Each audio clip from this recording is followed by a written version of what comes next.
Hope you guys are doing well. Welcome back. In today's video I'm going to show you that how you can control, how you can change your emergency SOS settings in your iPhone. So let's get started.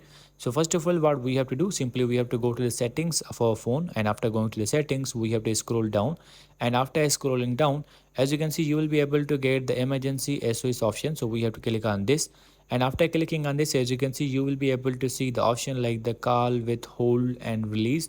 You have to enable this. If you want to make it enable, you can also do that. If you want to call with 5 button presses, you have to enable this one, it will be enabled.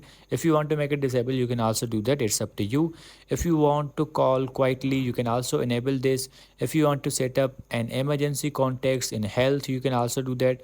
So in this way you can control all the emergency services on your iPhone. I hope you guys understand this video, that how you can do that. So see you in the next video.